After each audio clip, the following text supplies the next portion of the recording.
Hi, I'm Brooke Burke, and I play Rachel Teller in Need for Speed Underground 2. Playing a racer in the game was a lot of fun, but on the streets, I make sure to drive safely and responsibly. When it comes to racing, make sure you only do it on the streets of Underground 2. So remember to always use your seatbelts and obey the laws of the road. In 2004, racing games were starting to break away from the usual formulas. Players weren't just chasing first place anymore, they were chasing style, identity, and freedom. And right in the middle of that shift, EA Games made a bold move. A game that would define an entire generation, Need for Speed Underground 2. Before this, the NFS series was known for games like Hot Pursuit high-speed chases, exotic cars, open highways. But Underground flipped the script. It took us deep into the world of illegal street racing. And with Underground 2, everything got bigger, deeper, and more personal. For the first time in the franchise, players were dropped into a semi-open world, a city called Bayview, where racing wasn't just an event, it was a lifestyle. There were no race menus, no flashy prompts, just you, your car, and the open streets. The first thing anyone remembers about Underground 2 is its atmosphere. It was always night, constant night. Wet roads, glowing neon signs, the hum of engines under streetlights, it felt alive. The city of Bayview was inspired by places like Los Angeles and Tokyo. Industrial zones, harbors, twisting downtown highways all blended into a moody, urban jungle. And you had to drive through it yourself. No teleportation, no quick races. If you wanted to compete, you had to find your way through the streets. The world wasn't just background, it was part of the gameplay. But what truly set Underground 2 apart was the car customization. It was revolutionary. Not just paint jobs and rims, you could mod almost every detail. From underglow lights and tinted windows to full body kits, audio systems, vertical doors, and even hydraulics.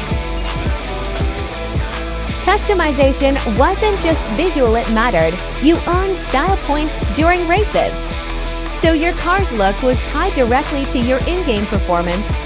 You weren't just driving a fast car, you were driving your creation, your identity on wheels. And then there was the soundtrack, iconic, legendary, featuring artists like Snoop Dogg, Riders on the Storm, Queens of the Stone Age, In My Head, Xzibit, Blacks, and Written Law, Celebration Song. Every track felt handcrafted to match the game's energy. Whether you were drifting around tight corners or blasting down a freeway at midnight, the music, the engine roars, the neon all synced into a perfect rhythm. It felt cinematic. It felt alive. The gameplay wasn't just one note either. Underground 2 had variety, circuit races, sprint challenges, technical Street X events, drift battles, and drag races with manual gear shifting. Add in traffic, weather, and tricky layouts, it made every race feel like a test of skill and nerve. But more than anything, Underground 2 became a global gaming phenomenon. It connected players across the world, from North America to Europe, Asia to Latin America. Everyone had a memory tied to Bayview, late nights, loud music, glowing lights, and that rush of freedom as you raced through the underground. It also echoed the energy of the Fast and Furious movies, yet stood proudly on its own. Other games tried to copy it. Some came close, but none truly replaced what Underground 2 gave us. Over the years, EA released many NFS titles. Some were good, some not so much.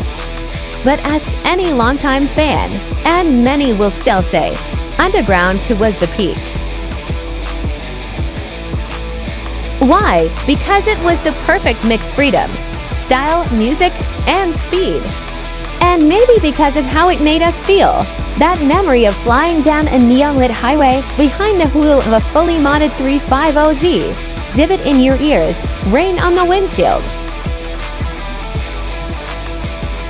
That was magic. This wasn't just a racing game. It was a vibe, a moment in time. And even today, nearly 2 decades later, Underground still lives on.